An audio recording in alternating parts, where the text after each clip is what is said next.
We will discuss the end behavior of absolute value function and rational function after sketching the graph in this particular video. We have taken transform functions to make it a general case. Here are three problems for you. You can have a look. Find end behavior of functions, sketch the graph, and then describe the end behavior.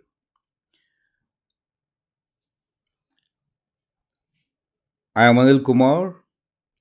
Welcome to my YouTube channel and the website Global Math Institute.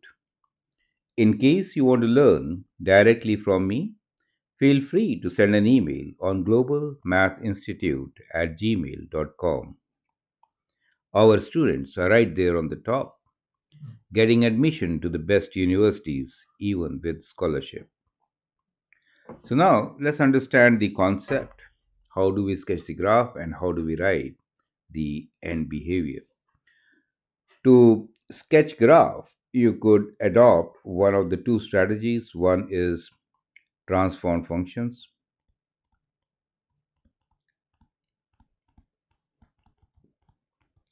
or if you don't really understand transform functions, then you can do table of values.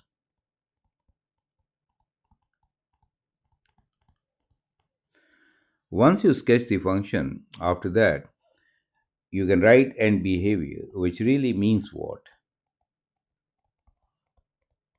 End behavior means that x approaches a very large value, it could be negative. So we write when x approaches negative infinity, what happens to y value? And when x approaches a positively large value, what happens to the y value? Now, y values could approach infinity, minus infinity, or any particular real value. So we'll see that with the help of these two examples now. So I hope the concept is clear. Let's begin with the very first question, which is on absolute value function.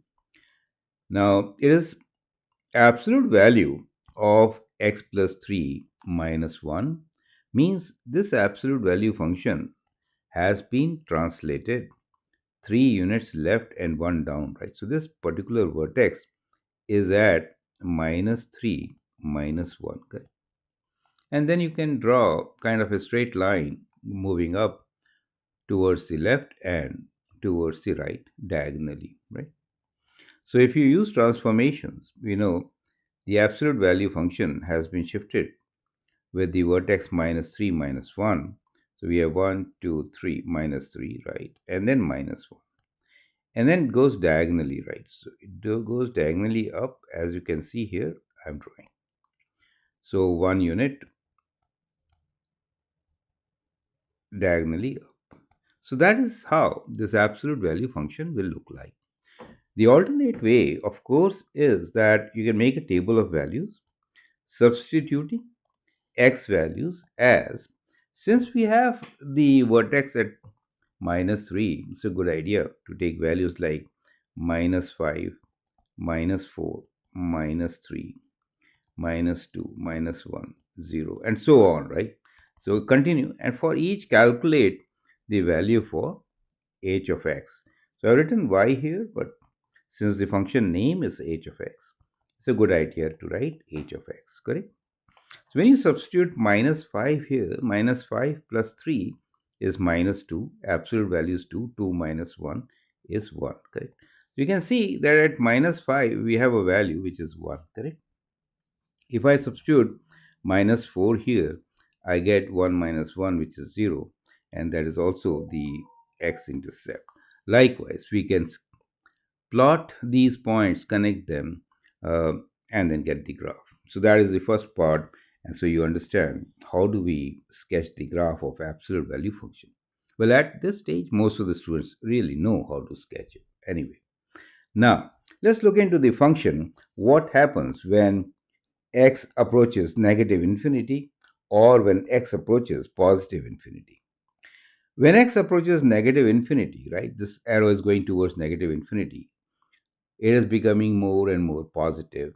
So y, we can see, is approaching positive infinity. On the right hand side also, the function is approaching a very large value. So in both ways, it is approaching positive infinity. So the end behavior is when x approaches a large value, whether it is positive or negative, y increases positively large value, as shown here, right? So that's the technical way of writing. When x approaches negative infinity, y approaches positive infinity, and when x approaches positive infinity, y approaches positive. So this becomes the part of end behavior. Clear? Now let's take up the next function, which is transformed reciprocal function, right? So this kind of a function will have a graph which will look like what? This is not defined at minus 2. So at minus 2 we'll have a vertical asymptote. And if you plug in values, you can now draw the graph. Minus 3 is the horizontal asymptote, right? And once you plug in values, for example, if I plug in a value which is negative 3, for example, then in that case, it will be negative 4, right? So this value is minus 3. Let me draw it on a bigger graph, the horizontal asymptote being at minus 3, right? And the vertical being at minus 2. So these are the two vertical asymptotes which really define your horizontal asymptote. If I plug in 0 for x, then we have a value which is slightly more than minus 3, right? So for 0, it is slightly more than minus 3. It is half more than minus 3, you can see, right? So what we see approximately, the graph will be kind of like this. And on this side, it is going to be kind of like this, right? To make the exact graph, you can always substitute the values, correct? So you can make a table with x and f of x. Let me rewrite here, save some space. X and f of x, correct?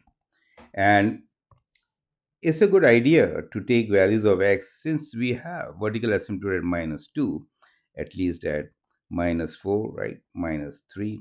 Minus 2 will give you a vertical asymptote, correct? Minus 1, 0, 1, like this. And calculate the values of f of x using the given relation.